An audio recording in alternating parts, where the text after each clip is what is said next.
The most dangerous thing in a ballroom isn't a man with power, it's the woman who isn't impressed by it. Rain tapped softly against the towering windows of the Whitmore Grand Hotel, turning the Manhattan skyline into a watercolor of gold and silver light. Inside, crystal chandeliers scattered warm reflections across polished marble floors, while a string quartet filled the air with music so elegant it almost felt unreal. Audrey Simmons moved carefully through the crowd, balancing a clipboard against her hip as donors. Celebrities and socialites drifted around her in tailored suits and designer gowns. The annual Children's Arts Foundation Gala was the largest event her organization hosted all year. Months of planning had led to this single night. Every centerpiece, every lighting choice, every framed photograph displayed along the ballroom walls had passed through her hands. At 27, Audrey had learned that invisible work was often the hardest work. The guests admired the finished picture. Very few noticed the person who assembled it, and honestly, she preferred it that way. Across the room, a sudden shift moved through the crowd like a ripple across still water. Conversation softened, heads turned.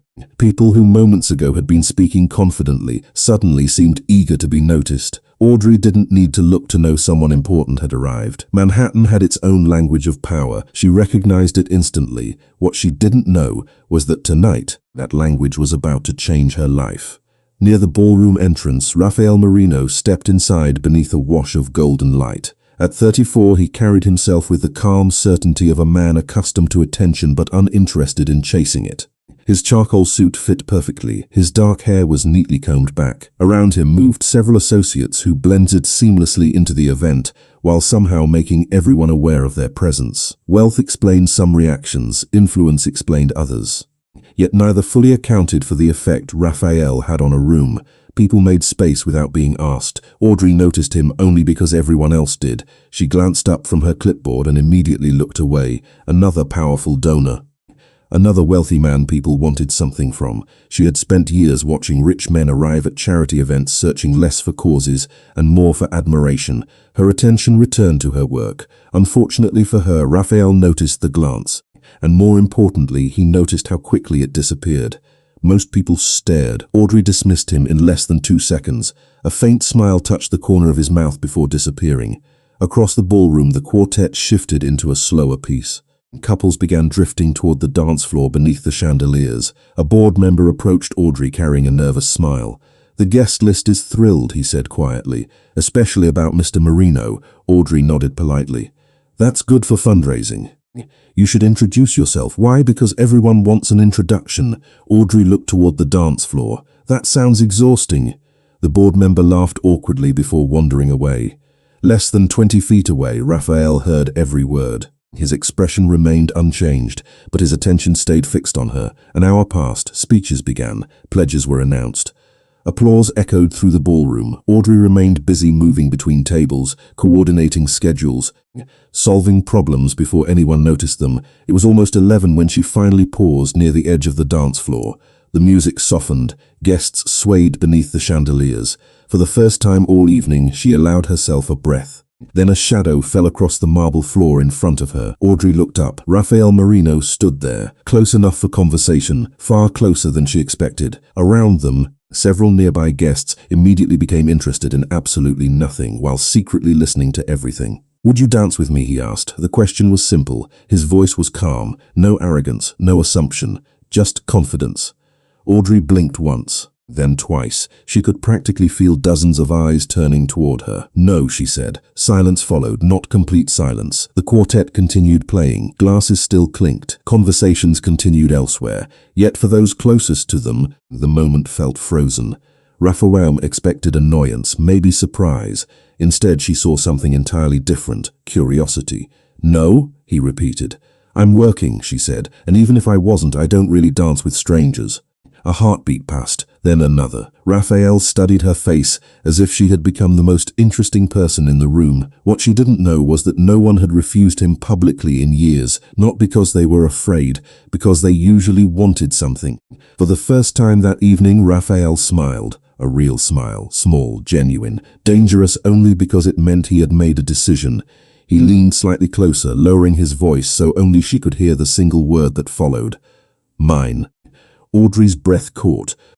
Raphael stepped back and walked away.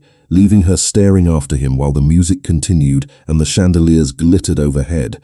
And somewhere beneath the elegance of the gala, something had just begun that neither of them yet understood. The ballroom did not change after Rafael Marino walked away. The quartet continued playing. Champagne glasses still caught the chandelier light. Donors continued smiling for photographs. Yet for Audrey Simmons, something felt different. It was as if a single sentence had shifted the air around her. She stood frozen for several seconds before forcing herself back into motion. There was work to finish, schedules to confirm, vendors to coordinate, auction items to secure before midnight, practical tasks, real tasks, the kind that made sense, not mysterious whispers from powerful strangers. She spent the next 40 minutes moving through the gala with determined focus. Every time her thoughts drifted back to Raphael, she redirected them toward work. Unfortunately, the universe seemed unwilling to cooperate. Everywhere she turned, someone was talking about him. Board members discussed donations. Guests praised his influence. Event organizers celebrated the size of his contribution. By the time the evening ended, Audrey was thoroughly tired of hearing his name. Shortly after midnight, the last guests began leaving. The grand ballroom slowly emptied. Staff members dismantled displays while maintenance crews rolled equipment across polished marble floors. Outside, light rain continued falling across Manhattan. Audrey finally gathered her belongings and stepped through the hotel's revolving doors. Cool air brushed against her face. The city felt quieter now. Taxis moved through wet streets. Reflections shimmered beneath streetlights. For the first time all evening, she felt alone. She welcomed the feeling. What she did not know was that less than a block away, Rafael Marino sat inside the back seat of a black sedan. Through rain-speckled glass, he watched her leave the hotel. He was not watching with obsession. He was watching with curiosity. There was a difference, although few people around him understood it. Across from him sat Dominic, one of his closest advisors. "You have ignored governors, senators, and billionaires tonight," Dominic said. Yet somehow the event coordinator became the most interesting person in the room. Raphael looked out the window. "She said no."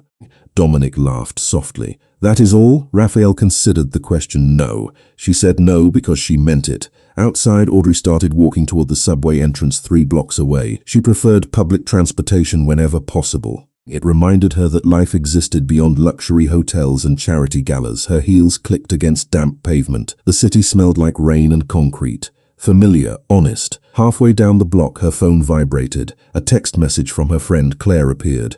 Audrey smiled despite herself. "Barely. I think I need 3 days of sleep," Claire responded immediately. "Worth it?" Audrey paused before typing. "Depends. Strange answer. What happened?" Audrey stared at the screen for several seconds. Then she wrote something she immediately regretted. "The famous donor asked me to dance." Claire's response arrived so quickly, it almost seemed impossible. "And I said no." Audrey could practically hear her friends scream through the phone. "You what?" A reluctant smile appeared on Audrey's face. She slipped the phone back into her purse and continued walking. For the first time since leaving the ballroom, she laughed quietly to herself. Unfortunately for her, the laughter disappeared. The moment she reached her apartment building, something sat waiting on the front steps. A large rectangular package wrapped in dark paper. Audrey frowned. She rarely received deliveries. Certainly not at 1 in the morning. The package carried no shipping label, no return address, a small white card resting on top. Rain collected along the edges of the box. Audrey glanced around the nearly empty street. Nothing seemed unusual. Finally, she picked up the card. Her name appeared in elegant handwriting, Audrey Simmons. Her pulse quickened slightly. She opened the card. Inside, only a single sentence had been written. "Thank you for being honest." No signature, no explanation. Yet somehow she already knew who had sent it. Slowly, Audrey looked down at the package. She carried it upstairs, unlocked her apartment door, and stepped inside. The apartment was small but comfortable. Exposed brick walls, second-hand furniture, shelves crowded with books and framed photographs. The opposite of the world she had left behind an hour earlier. Setting the package on her kitchen table, she carefully removed the wrapping. Inside sat a framed photograph from the gala. Not of Raphael, not of the donors, not of the ballroom. It showed Audrey herself. Earlier that evening, standing beside one of the children's art exhibits while speaking to a young guest. She had not even realized anyone was taking pictures. Beneath the photograph sat another card. This one contained 6 words. "Do not become someone you are not." Audrey stared at the message, then suspicion replaced irrit fusion. She looked again at the photograph. It was beautiful, thoughtful, almost personal, and somehow that made it even more unsettling. Standing alone in her apartment at 1:30 in the morning, Audrey suddenly realized one thing. Rafael Marino had not forgotten her, and something told her this was only the beginning. Audrey slept poorly, not because Manhattan was noisy. She had lived in the city long enough to treat sirens and distant traffic like background music. What kept her awake was the photograph sitting on her kitchen table. By 7 o'clock the next morning, pale sunlight stretched across the exposed brick wall of her apartment. The framed image remained exactly where she had left it. Audrey stood beside the coffee maker, staring at it over the rim of her mug. The more she looked at it, the stranger it felt. It was not expensive, it was not romantic, it was not even particularly personal, yet somehow it revealed something very few people ever noticed. The photograph captured her when she thought no one was watching, not while managing donors, not while smiling politely, not while networking. She was simply helping a nervous 12-year-old explain a painting to a group of strangers. The expression on her face looked genuine, comfortable, happy. That realization unsettled her more than the gift itself. Most powerful people collected information because they wanted leverage. This felt different. By 8:30, she was already back at the Foundation offices located inside a renovated warehouse in Lower Manhattan. Large windows filled the space with natural light. Volunteers moved between desks carrying coffee cups and event materials. The gala had been a success. Everyone seemed energized, everyone except Audrey. Claire spotted her immediately. "You look like someone spent the night hiding under your bed," Audrey sighed. "Close enough." Claire followed her toward a conference room. "Did mystery billionaire send another gift?" Audrey stopped walking. "How do you know it was him?" Claire smiled. "Because normal men do not deliver framed photographs after midnight." Audrey hated that the answer made sense. Before she could respond, her attention shifted toward the reception area. A delivery courier had just entered carrying a large flat package. The receptionist glanced around before calling Audrey's name. Several employees immediately turned to look. "Please tell me that is not for me." Unfortunately, it was. 10 minutes later, she sat alone inside the conference room staring at the package. No company branding, no sender information. Exactly like the first one did. Inside was another frame. This time the image showed an old building. Red brick, white columns, a modest community center somewhere outside the city. Audrey frowned. She had never seen it before. Taped to the back was a handwritten note. "Not everything important happens in ballrooms, no signature again." Audrey leaned back in her chair. Confusion slowly replaced annoyance. Why send this? Why this building? Why her? At that exact moment, less than a mile away, Rafael Marino sat inside a corner office overlooking the Hudson River. Floor-to-ceiling windows reflected gray morning clouds. Several executives discussed contracts around a polished conference table. Rafael listened quietly until his phone vibrated. A single message appeared from Dominic. "Package delivered." Rafael glanced at the image attached beneath the text. Audrey sitting alone in the Foundation conference room, studying the photograph with obvious confusion. A faint smile appeared before he locked the screen. "Good news?" one executive asked. Rafael returned his attention to the meeting. "Potentially." Back at the Foundation, Audrey turned the frame over again. Something about the building felt familiar. Not familiar enough to identify, just enough to bother her. She opened a search engine and typed the address printed faintly in one corner of the photograph. Seconds later, several results appeared. The building was located in Brooklyn, a community arts center. Her eyes widened slightly. 22 years ago, the center had been founded by a local carpenter named Michael Simmons, Audrey's father. The room suddenly felt very quiet. She stared at the screen. Michael Simmons had been her father. He had passed away when she was 15. She knew he had volunteered throughout the city. She knew he believed art programs changed lives. But she had never seen this building before, never heard anyone mention it. Why would Rafael send her a photograph connected to her father? More importantly, how did he even know about it? Her phone buzzed. An unknown number appeared on the screen. Audrey hesitated before answering. "Hello?" Silence lasted 1 second. Then a familiar voice arrived, calm, controlled, impossible to mistake. "You found the address faster than I expected." Audrey sat upright. "How did you get this number? Good afternoon to you too. What do you want?" A soft chuckle answered. "That is becoming your favorite question." Audrey stood and walked toward the window. Rain clouds gathered above Manhattan once again. "I am serious, so am I," Raphael replied. "Tell me, Audrey, did your father ever mention the building?" She looked back toward the photograph. No, another brief silence followed. Longer this time, more thoughtful. Interesting, Raphael said quietly. Very interesting. Before Audrey could ask what he meant, the line disconnected. She stared at the phone, then at the photograph, then at the old image of the community center founded by a man she thought she knew completely. For the first time, Audrey began to suspect that the mystery surrounding Rafael Marino might be smaller than the mystery surrounding her own family. For the rest of the afternoon, Audrey found it impossible to focus. Emails piled up unanswered. Budget reports sat untouched on her screen. Every few minutes, her eyes drifted back toward the photograph leaning against her office wall. The old community center seemed ordinary at first glance. Red brick, white columns, a modest building surrounded by trees. Yet somehow it had become the center of a mystery she did not understand. By 5 o'clock, curiosity won. She gathered her bag, left the foundation office, and headed toward Brooklyn. The rain had finally stopped, leaving the city washed clean beneath a blanket of silver clouds. Traffic moved slowly across the bridge. Streetlights flickered on as evening settled over the skyline. 40 minutes later, Audrey stood across the street from the building in the photograph. Time had changed it. Fresh paint covered parts of the exterior. New landscaping surrounded the entrance. Children laughed somewhere inside. Through the front windows she could see easels, art supplies, and colorful murals covering the walls. The place felt alive, warm. Familiar in a way she could not explain, she crossed the street and pushed open the front door. The scent of paint and old wood drifted through the lobby. Framed photographs covered an entire wall. Community events, art classes, charity fundraisers, decades of local history. A woman in her 60s sat behind the reception desk sorting paperwork. She looked up and smiled. "Can I help you?" Audrey returned the smile. "I hope so. My name is Audrey Simmons." The woman's expression changed immediately. Surprise flashed across her face, then recognition. Audrey blinked. "You knew my father?" The woman laughed softly. "Everyone here knew your father." Audrey felt her pulse quicken. "I have never even been here before." "That is impossible," the woman said. "This building exists because of him." Audrey glanced around the lobby. "Can you tell me about it?" The woman introduced herself as Martha and spent the next 20 minutes guiding Audrey through the center. Every room seemed connected to her father in some way. Scholarship plaques, archived photographs, newspaper clippings, community awards.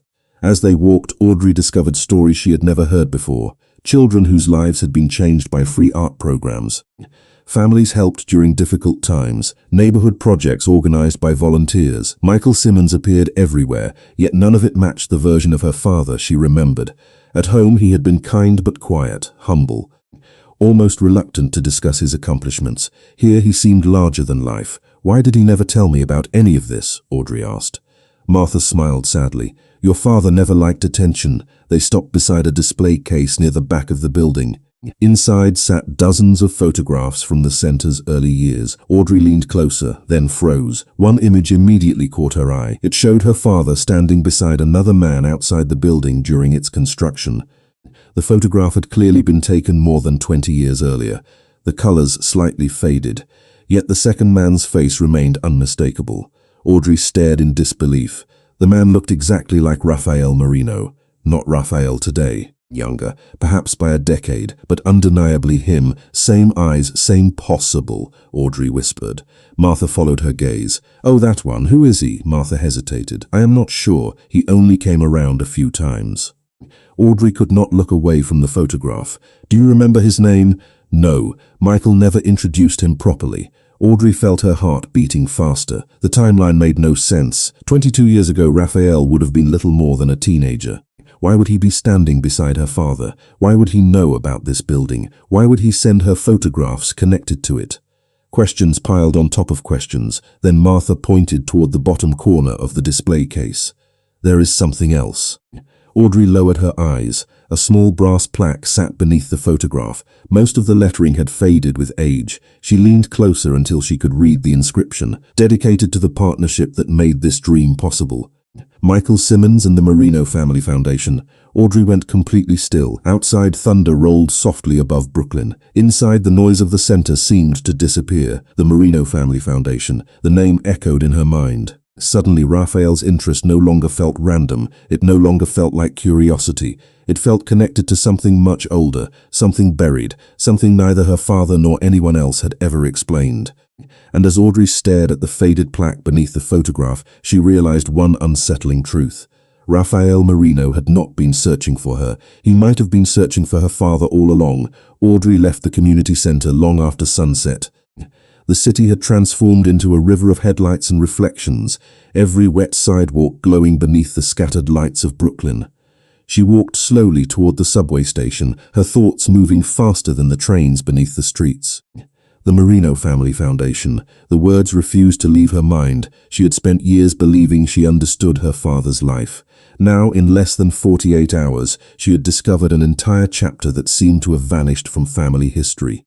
By the time she reached her apartment, the rain had returned, soft, persistent, almost gentle. She unlocked her door, stepped inside, and immediately crossed to the bookshelf in her living room. Old photo albums occupied the bottom shelf. Most had not been opened in years. Dust clung to the edges. Audrey carried them to the kitchen table and began turning pages beneath the warm glow of a single lamp. Birthdays, school events, family vacations, hundreds of ordinary moments. She searched for hours. Midnight came and went. Then, near the back of the oldest album, she found something unusual. A photograph partially hidden between two pages. The image showed her father standing beside a construction site. Behind him rose the early framework of the community center. Audrey had never seen the picture before. Her father was younger, happier somehow. Beside him stood three other people. The photograph was damaged near one corner, making two faces difficult to identify. But the third face remained visible. A man in an expensive coat, dark hair, serious eyes, not Raphael. Yet the resemblance was impossible to ignore. Audrey stared at the image for a long moment. Then she flipped it over. Written in faded blue ink were 6 words, for Lorenzo. The future starts here. Her breath caught. Another Marino. Another connection. Another question. The next morning she arrived at the foundation exhausted. Coffee barely helped. Her mind remained trapped inside a puzzle that seemed to grow larger with every answer she found. Around 10 o'clock, Claire entered her office carrying 2 folders and one concerned expression. "You look terrible." Audrey managed a weak smile. "Thank you." Claire sat down. That was not a compliment. Audrey hesitated before showing her the photograph. Claire studied it carefully. "Who is Lorenzo? I do not know. And this man? I think he might be related to Raphael." Claire leaned back in her chair. "You realize normal people spend their weekends watching movies." Audrey laughed despite herself. It felt good, necessary. For a moment, the mystery seemed less overwhelming. Then her office phone rang. Both women looked toward the desk. The extension displayed no internal number. Audrey answered cautiously. "Hello? You found more than I expected." The familiar voice immediately erased her smile. Claire's eyes widened from across the room. Audrey stood and moved toward the window. "Are you following me?" she asked. "No. Then how do you always know where I have been?" Silence lingered briefly on the line. "Because people call me when your name appears." Audrey rubbed her forehead. Somehow that answer felt even worse. "You still have not explained any of this." "Not yet." "Why?" More silence. Outside, clouds drifted above Manhattan's skyline. Inside, Audrey waited. Finally, Raphael spoke. "Because I am trying to determine whether your father left something behind." Audrey froze. "Something? Information? About what? That is the question." His voice remained calm, but something beneath the calm had changed. For the first time, she detected uncertainty. Not fear, not hesitation, something closer to concern. "If you know so much," Audrey said carefully, "why do you keep asking me questions?" Another pause followed, longer this time. "Because I am beginning to realize you know as little as I do." The statement landed harder than she expected. Until now, she had assumed Raphael possessed answers. Instead, he seemed trapped inside the same mystery. The realization shifted something between them. But perhaps understanding. Before she could ask another question, Raphael spoke again. "Check the photograph one more time." Audrey frowned. "What? The one you found last night? How do you know I found a photograph?" "Check the photograph." The line disconnected. Audrey lowered the phone slowly. Claire was already staring at her. "Tell me that was not him." Audrey ignored the question. Her pulse had quickened. She pulled the photograph from her bag and placed it on the desk. This time she examined every detail carefully. The construction site, her father, the unfinished building, the older man. Then she noticed something she had missed before. Near the edge of the image, barely visible behind a stack of lumber, stood a teenage boy. The face was partially obscured by shadow, yet even after 22 years, Audrey recognized him instantly. It was Rafael Marino, and suddenly the mystery was no longer about a foundation, a building, or a forgotten partnership. Somehow, impossibly, Raphael had been connected to her family almost her entire life. Audrey spent the rest of the day unable to think about anything else. The photograph remained on her desk long after everyone else had left the office. Outside the windows, Manhattan glowed beneath a curtain of evening lights, but her attention never left the faded image. 22 years ago, a teenage Raphael had stood only a few feet from her father, not as a stranger passing through a construction site, not as a distant donor. He had been there, present, connected, somehow woven into a chapter of her family's history that no one had ever mentioned. By 7 o'clock, the foundation office was nearly empty. The hum of computers had faded. Cleaning crews moved quietly through distant hallways. Audrey gathered her things and slipped the photograph into her bag. She needed answers. Unfortunately, every answer seemed to lead to another question. As she stepped into the elevator, her phone vibrated. An unfamiliar text message appeared on the screen. Look inside the storage room, 3rd floor, east hallway, no signature, no explanation. Audrey stopped breathing for a moment. Then she looked around the empty elevator. The message could have come from anyone, yet somehow she knew exactly who had sent it. Irritation flared immediately. Alongside curiosity, it was becoming an increasingly dangerous combination. Instead of leaving the building, she pressed the button for the 3rd floor. The elevator climbed slowly. When the doors opened, the hallway beyond sat silent beneath fluorescent lights. Most employees rarely visited this level. Old records and archived materials were stored here. Audrey walked toward the east corridor. The farther she went, the quieter everything became. Finally, she reached a grey metal door marked Storage. She hesitated, then pushed it open. Dust floated through narrow beams of light. Shelves stretched from floor to ceiling. Boxes filled with decades of foundation records occupied nearly every corner. Audrey stepped carefully between rows of forgotten history. At first she saw nothing unusual, then something caught her eye. One box sat open on a nearby table as though someone had recently searched through it. A yellow folder rested on top. Her name was written across the front. Audrey's pulse immediately accelerated. She approached slowly. Inside the folder were copies of newspaper articles, event programs, donation records, and photographs. Every document connected in some way to the community center in Brooklyn, most dated back more than 20 years. One article described the center's opening ceremony, another listed founding donors. Audrey flipped through the pages until she reached the final photograph. The image showed her father shaking hands with Lorenzo Marino. This time there was no uncertainty. The older man from the previous photograph had a name. More importantly, there was a caption beneath the image. Michael Simmons and Lorenzo Marino announce expansion plans for community outreach initiatives. Audrey stared at the words. Expansion plans, partnership, public events. These men had clearly worked together for years. Why had her father hidden it? What happened afterward? A folded note slipped from between the pages and landed on the table. Audrey unfolded it carefully. The handwriting was unfamiliar. Most people remember the building. Nobody remembers why it was built. She read the sentence twice, then 3 times. Footsteps echoed somewhere beyond the storage room door. Audrey quickly looked up. The sound vanished as suddenly as it had appeared. Silence returned. A chill moved across her shoulders. For the first time, she wondered whether someone besides Raphael had an interest in these records. Less than 2 miles away, Raphael stood alone inside his office overlooking the Hudson. The city lights reflected across the glass behind him. Dominic entered carrying a thin folder. Someone accessed the archives, Dominic said. Raphael did not look surprised. Audrey? Dominic nodded. Exactly where you expected. Raphael remained silent for several moments, then he turned toward the window. And the records? Still incomplete.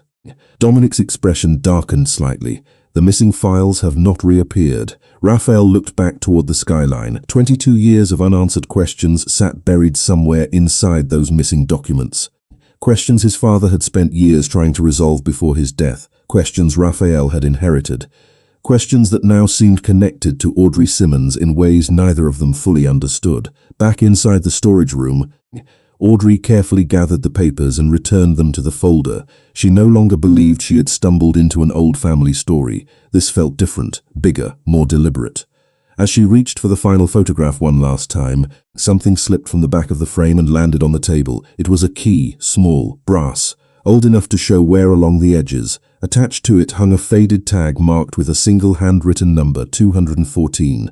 And for the first time since this mystery began, Audrey found a clue that did not point toward the past. It pointed somewhere waiting to be opened. Audrey did not leave the storage room immediately. The brass key rested in her palm while the faded tag marked 214 swung gently beneath the fluorescent lights. It felt heavier than it should have.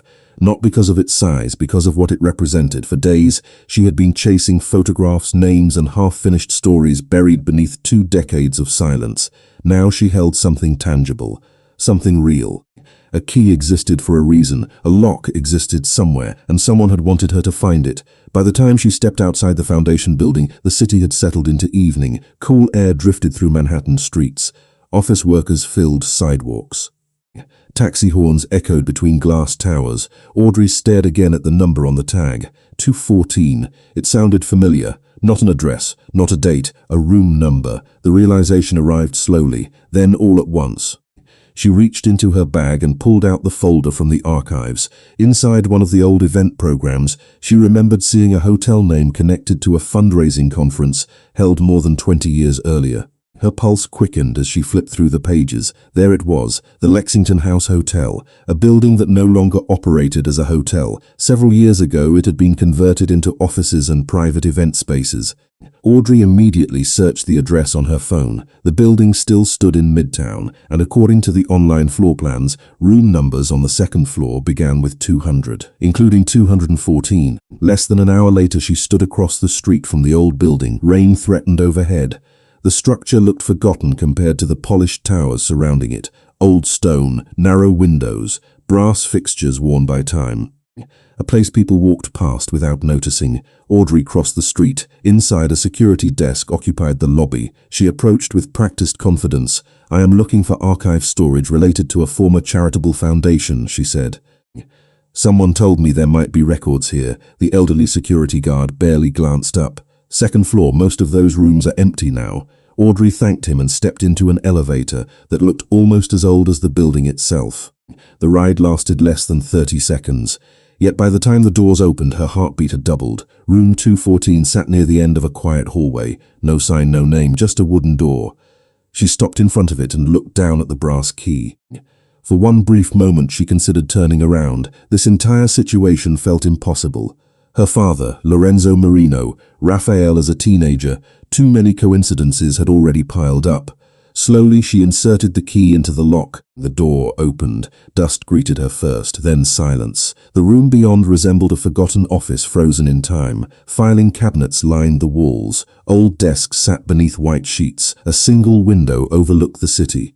Fading daylight painted everything gold and grey. Audrey stepped inside. The air smelled like paper and age. On the far wall stood a metal cabinet secured with no lock. She opened it carefully. Inside sat dozens of folders. Most carried dates from more than 20 years earlier. Community projects, funding reports, property records.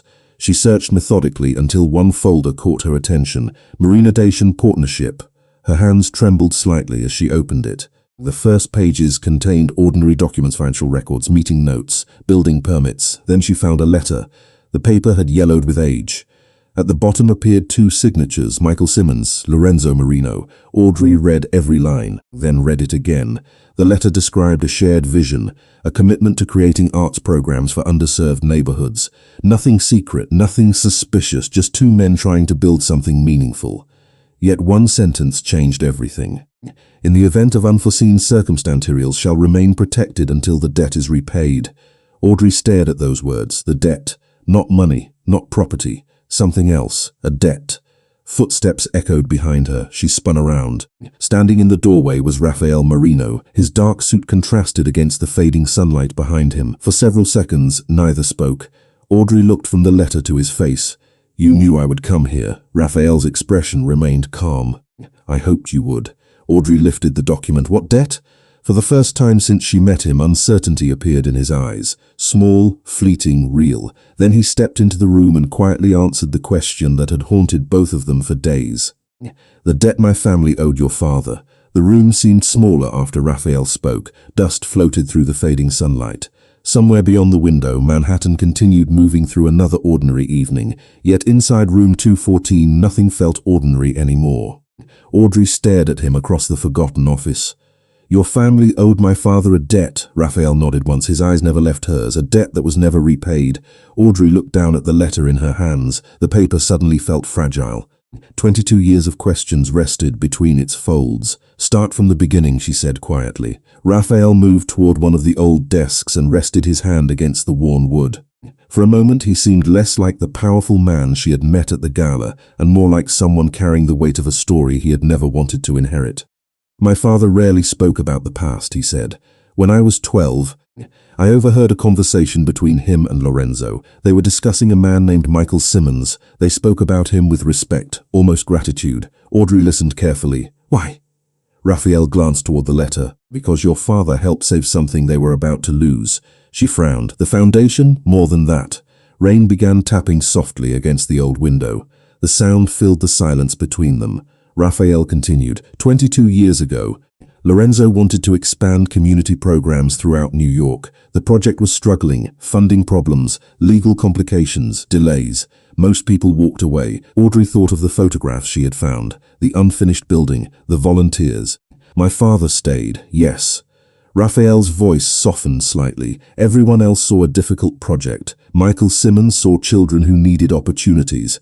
Audrey felt something tighten inside her chest. The description sounded exactly like the father she remembered. Kind, stubborn, quietly determined. Raphael reached into a cabinet drawer and removed another folder.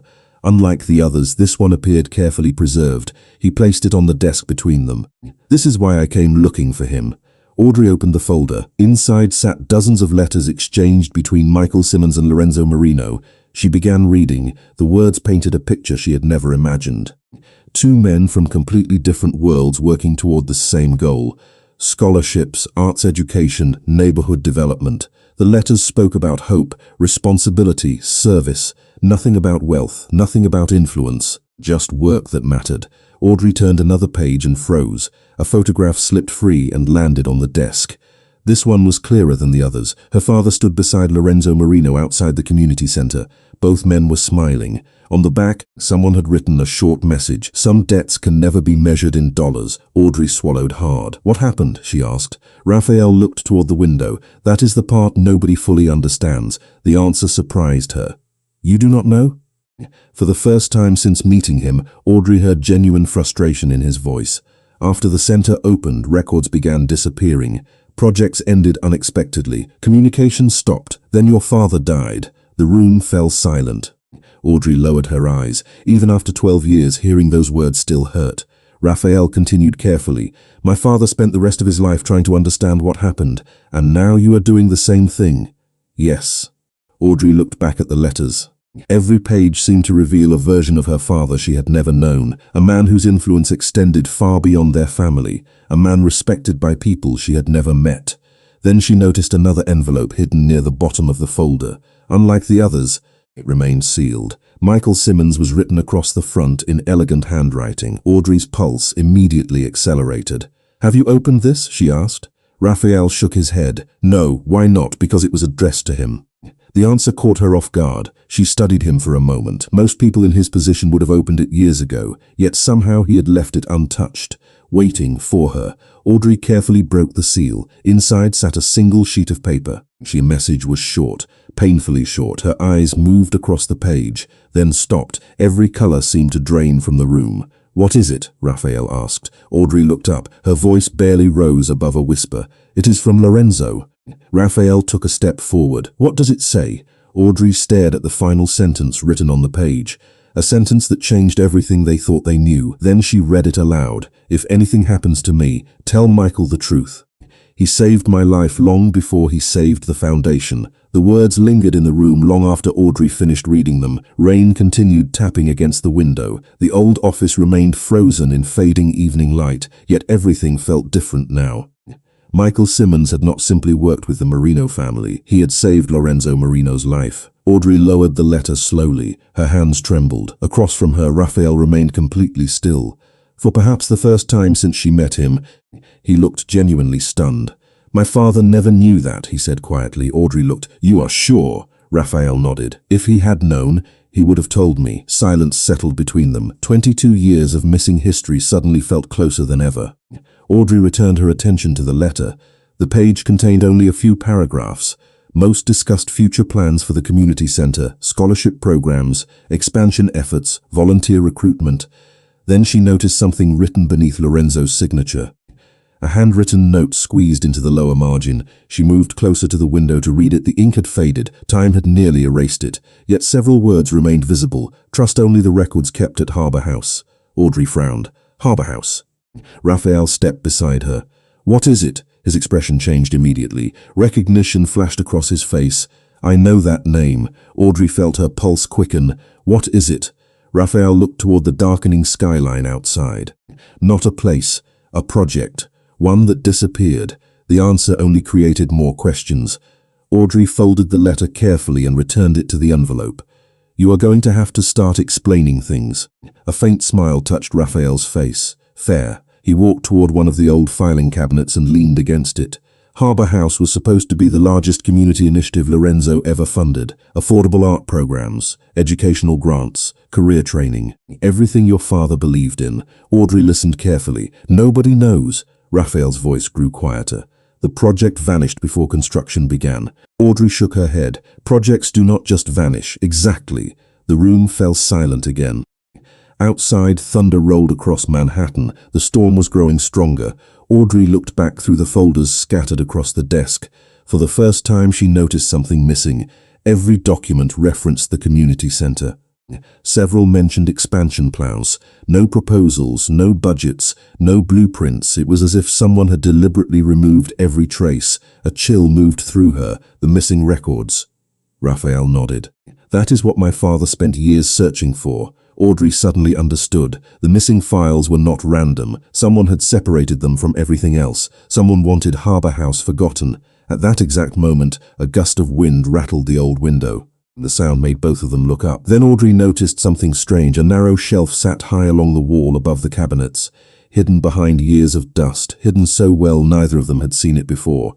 Resting on the shelf was a single storage box, small, grey, unmarked. Raphael followed her gaze. Was that there before? Audrey shook her head. Neither answered. Slowly, she dragged a chair across the floor and climbed onto it. Dust coated the box. The cardboard felt brittle beneath her fingers. She carefully lifted it down and placed it on the desk. Her heartbeat echoed in her ears. Raphael remained beside her, watching, waiting. Audrey opened the lid. Inside sat only 3 items: a leather notebook, a faded photograph, and a sealed envelope.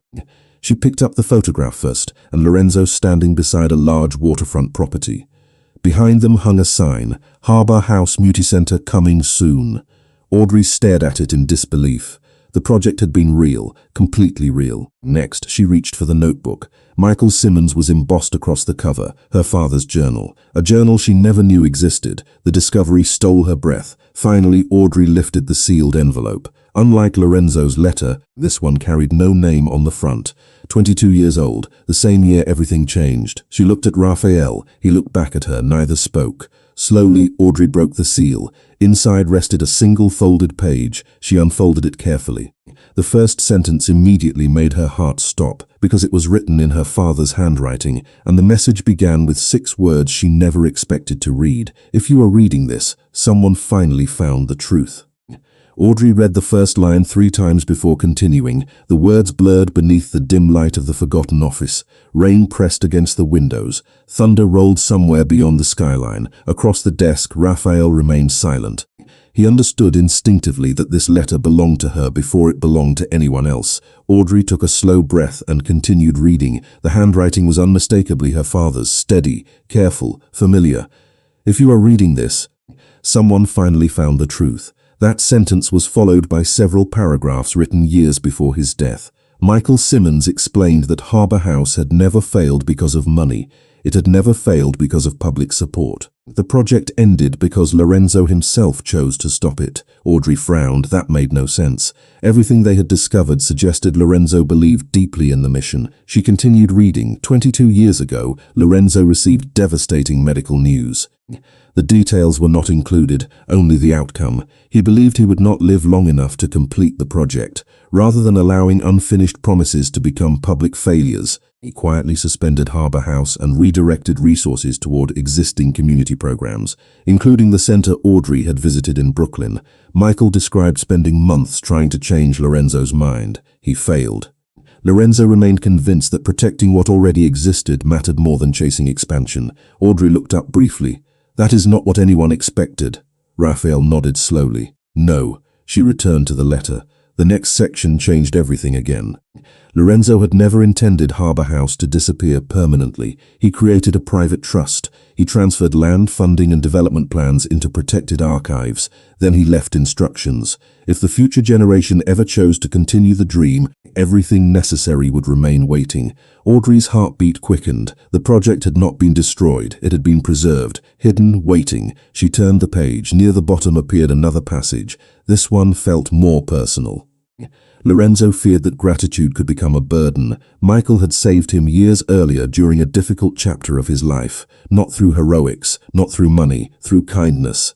Through loyalty when almost everyone else walked away. Lorenzo believed no financial gift could ever repay that debt. Instead, he entrusted Michael with the future of Harbour House. Audrey lowered the letter slightly. Her father had never spoken about any of this, not once. She suddenly understood why the old documents referred to an unpaid debt. It was not a financial obligation, it was a promise. A promise passed from one generation to the next. Raphael stared at the floor for several moments. When he finally spoke, his voice carried a softness she had never heard before. "My father spent years believing he owed yours something impossible to repay." Audrey looked at him. Maybe they both felt that way. Neither smiled, yet something shifted between them. The mystery that had first connected them no longer felt adversarial. They were standing on the same side of it now. Audrey unfolded the final page. A smaller note appeared beneath the main letter. The handwriting looked hurried compared to the rest. "If Audrey ever finds this, tell her she inherited more than my name." Audrey stopped breathing. The room fell silent. Even the storm seemed quieter. She read the sentence again, then once more. Raphael watched her carefully. "What is it?" Audrey handed him the page. When he finished, he looked back at her. "Your father expected this." "How?" she asked. "How could he possibly expect me to find any of this?" Raphael glanced toward the journal resting on the desk. "Maybe the answer is in there." Audrey reached for the leather notebook. Unlike the letters, this was not a single message. It was years of thoughts, years of planning, years of hopes and frustrations recorded in her father's own words. She opened the first page. Inside the cover sat a folded map, carefully preserved, marked with property boundaries. Harbour House. The proposed site stretched along a waterfront district that had since become one of the most valuable areas in New York. Audrey's eyes widened.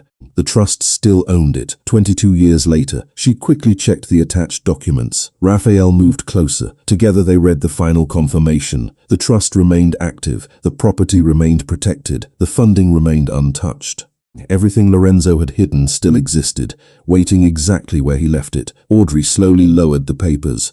22 years of mystery suddenly led to one undeniable truth. Harbour House was never lost. It was waiting for someone to finish it. Then she noticed one final sentence handwritten along the edge of the map, smaller than the others, easy to miss, a message written by Michael Simmons himself. "When the right people find this, the dream begins again." The storm had passed by the time Audrey and Raphael finally left room 214. The city outside looked transformed. Streets glistened beneath reflected lights. The air felt cleaner, quieter, yet neither of them spoke much during the drive downtown. 22 years of mystery had unraveled in a single evening, and both were still trying to understand what remained. The next morning, sunlight poured through the windows of the Foundation office. Audrey arrived, carrying the journal, the letters, and the Harbour House documents carefully packed inside a leather portfolio. For the first time in days, she did not feel confused. She felt certain. The truth was no longer hidden. Her father had not been part of a scandal. He had not been betrayed. He had not disappeared into some unfinished mystery. He had spent years protecting a promise that had survived long after he was gone. Around noon, Audrey stood on the Harbour House property for the first time. The waterfront stretched before her beneath a bright blue sky. Ferries crossed the river in the distance. Seagulls drifted overhead. Glass towers rose beyond the shoreline. Yet despite all the changes, she could still imagine what Lorenzo and Michael had once envisioned: art studios, classrooms, scholarship programs, a place built for opportunity instead of profit, a place where children could discover futures larger than their circumstances. Footsteps approached behind her. Audrey turned and found Raphael walking across the property. No bodyguards, no assistants, just him. He stopped beside her and looked out toward the water. "My father used to bring me here," he said quietly. Audrey glanced at him. "After the project stopped," he nodded. Wind moved through the waterfront grass. For several moments neither spoke. Then Audrey opened the journal to one of the final entries. She had spent most of the night reading. The pages revealed frustrations, hopes, setbacks, and dreams, but one passage stood apart from all the others. She handed it to Raphael. He read silently. The entry described a conversation between Michael and Lorenzo, two friends standing on this exact property. Two men discussing what would happen if neither lived long enough to finish the work themselves.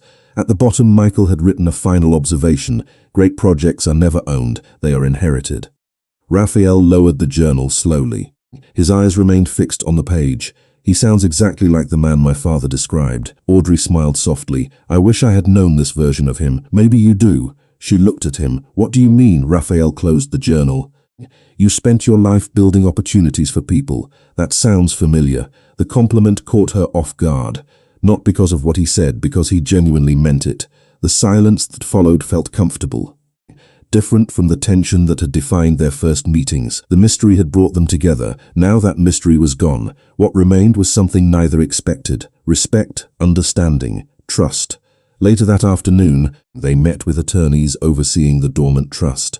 Every document confirmed the same conclusion. The property remained protected. The funding remained available. Harbour House could finally be completed exactly as its founders intended. The promise had survived. The debt had been honored. The truth had been found. As the meeting ended, the senior attorney smiled and slid the final paperwork across the table. "I believe this concludes a very long story." Audrey exchanged a glance with Raphael. For a moment, neither moved. Then both laughed quietly, because they understood something the attorney did not. This was not the end of the story, it was simply the end of the mystery. That evening, Audrey returned to the community center in Brooklyn. Martha greeted her warmly. Children painted at easels. Volunteers moved through classrooms. Life continued exactly as it always had. Audrey stood before the wall of photographs one final time. Her father smiled from dozens of frames. So did Lorenzo. Looking at them now, she finally understood what everyone else had seen all along. Not powerful men, not important men, just two people who chose to leave something better behind. Then her eyes drifted toward the entrance. Raphael stood there watching quietly from across the room. And for the first time since she met him, Audrey realized she was smiling before she even meant to. The weeks that followed moved with a kind of quiet momentum neither Audrey nor Raphael had anticipated. The mystery that had consumed them was gone, replaced by something far more demanding: reality. Architects reviewed old Harbour House plans. Attorneys finalized trust transfers. Community leaders attended meetings. Volunteers offered support. For the first time in more than 2 decades, a dream that had existed only in letters and fading photographs began taking shape in the real world. One crisp autumn morning, Audrey stood on the waterfront property watching survey crews mark boundaries beneath a bright blue sky. The river reflected sunlight like scattered glass. Construction had not yet begun, but the empty land no longer felt abandoned. It felt expectant, alive. She could almost hear echoes of the future. Children laughing, doors opening, opportunities beginning. "You look exactly like your father when you do that." Audrey turned toward the familiar voice. Martha stood beside her holding 2 cups of coffee. "Do what?" Audrey asked. Martha smiled. "Stare at an impossible project as if it is already finished." Audrey laughed softly and accepted the coffee. The observation should have embarrassed her. Instead, it filled her with warmth. During the weeks since discovering the truth, she had stopped measuring her father by what she lost when he died. She had started measuring him by what he left behind. The difference changed everything. Later that afternoon, Audrey found Raphael sitting alone near the edge of the property. Wind moved through the waterfront grass around him. The city skyline stretched across the horizon. For once there were no meetings, no phones, no interruptions, just silence. She sat beside him. Neither spoke immediately. The quiet felt comfortable now, familiar. "I spent years believing my father carried some secret burden," Raphael finally said. Audrey looked at him, and he watched a ferry crossing the river. Turns out he was carrying gratitude. The answer made her smile. Raphael returned the smile a moment later, small, genuine, the kind that appeared more often now than it had when they first met. "What about you?" he asked. Audrey considered the question carefully. "I spent years believing powerful people always wanted something." Raphael raised an eyebrow. That sounds directed. Maybe it is, he laughed. The sound surprised her not because it was rare anymore, because she realized she liked hearing it. The realization lingered longer than expected. The sun drifted lower across the river. Golden light painted everything warm. Neither moved. Finally, Raphael turned toward her. There is something I should probably admit. Audrey looked curious. That sounds dangerous, possibly. He nodded toward the skyline. The night of the gala, I did not expect you to refuse the dance. Audrey groaned immediately. We are really discussing that again? Absolutely. She looked away, unable to hide her smile. You survived. Barely. Very dramatic. Raphael shook his head. You have no idea. The conversation drifted into easy laughter. Not flirtation, not tension. Trust earned, slowly, naturally. Through shared experiences instead of grand declarations. As evening approached, construction representatives arrived carrying updated renderings of Harbour House. Audrey and Raphael joined them inside a temporary planning office overlooking the property. Large drawings covered the walls, art studios, classrooms, performance spaces, scholarship centers. Every detail reflected the original vision preserved by Michael and Lorenzo. Yet Audrey's attention kept returning to one particular rendering. Near the main entrance stood a small memorial garden. She recognized the names immediately. Michael Simmons, Lorenzo Marino, side by side, founders, partners, friends. Something tightened gently in her chest. Not sadness, peace. Much later, after everyone else had left, Audrey remained alone inside the planning office. Twilight filled the room. The river beyond the windows glowed beneath the first evening lights. She stood before the memorial rendering for several moments. Then she heard footsteps behind her. She did not need to turn around. Somehow she already knew who it was. Raphael stopped beside her. Together they looked at the design in silence. Finally he spoke. I think they would be proud. Audrey nodded so too. She glanced toward him. Their eyes met. No mystery remained between them. No unanswered questions. No hidden history. Only honesty. The foundation of something entirely new. Outside, the city lights reflected across the water while Harbour House waited for construction to begin. And standing together in the quiet glow of the unfinished future, both of them realized the promise they inherited had already changed their lives. 1 year later, the ballroom looked almost exactly the same. Crystal chandeliers scattered golden light across polished marble floors.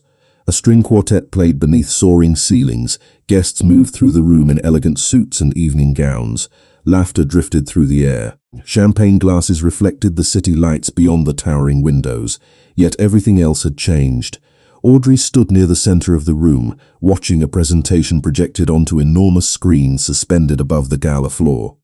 Images of Harbour House filled the ballroom, children painting in bright studios, students receiving scholarships, families attending community programs. Dreams that once existed only inside forgotten letters now existed in real life. The room erupted into applause as the final image appeared. Harbour House had opened 6 months earlier. Thousands of people had already passed through its doors. The project that Michael Simmons and Lorenzo Marino never had the chance to finish had finally become reality. Audrey smiled as she watched the audience rise to their feet. Pride warmed her chest, not because of recognition, not because of praise, because promises had been kept. Across the ballroom, Martha wiped tears from her eyes. Former volunteers embraced one another. Community leaders celebrated. For one perfect moment, the past and present seemed to stand together in the same room. Audrey stepped away from the crowd and moved toward one of the tall windows overlooking Manhattan. Rain was falling lightly outside, the same gentle rain that had accompanied so many moments throughout the past year. She rested her hand against the cool glass and looked out at the city. A year ago, she believed her father's story had ended long before she was ready. Now she understood something different. The people we lose do not always disappear. Sometimes they leave directions. Sometimes they leave responsibilities. Sometimes they leave hope. Behind her, applause gradually faded as the presentation ended. Soft music returned. Couples began drifting toward the dance floor. Audrey smiled to herself. Then she heard familiar footsteps approaching. She did not need to turn around. Some people became recognizable long before they spoke. Raphael stopped beside her. The city lights reflected across the glass behind them. For a moment, neither said anything. They simply watched the skyline together. They would have liked tonight, Raphael finally said. Audrey nodded. I think they would have loved it. Silence settled comfortably between them. Not awkward, not uncertain, peaceful. The kind of silence earned over time. The kind built on trust. The kind glanced toward the crowded ballroom. Do you remember the first gala? Audrey laughed immediately. Unfortunately, I remember it differently. I am sure you do. He smiled. You refused to dance. I was working. That excuse is a year old. Audrey shook her head. You are never letting that go, are you? Not a chance. The answer made her laugh again. The sound felt easy, natural. Somewhere during the previous year, she had stopped expecting hidden motives from him. She had stopped measuring him by his reputation. She had learned to measure him by his choices instead, and every important choice had revealed the same thing: a man trying to honor the people who came before him. A man trying to become better than the assumptions attached to his name. Raphael looked toward the dance floor, then back at Audrey. No dramatic speech followed, no grand declaration, just a simple gesture. He offered his hand, the same ballroom, the same music, the same city beyond the windows. Yet everything was different now. 1 year earlier, she had seen a powerful stranger standing in front of her. Now she saw someone she trusted completely, someone who had become part of her life in ways neither of them could have predicted. Audrey looked at his hand, then at him. A smile touched her face. This time she did not hesitate. She placed her hand in his. Together they walked toward the center of the ballroom while the orchestra shifted into a slower piece. Around them conversations softened, not because of influence, not because of power, because everyone recognized happiness when they saw it. Beneath the chandeliers, Raphael and Audrey stepped onto the dance floor. No mystery remained unresolved. No promises remained unpaid. Harbor House stood on the waterfront exactly as it was meant to. The debt between two families had transformed into something far more meaningful. Legacy, friendship, hope. The music continued as they moved beneath the warm glow of the ballroom lights. Outside, rain drifted gently across Manhattan. Inside, a dream 22 years in the making had finally come home, and where one story ended, not with secrets or questions, but with gratitude, two people discovered that sometimes the most important inheritance is not money, property, or history. Sometimes it is simply finding the person who helps you carry the future.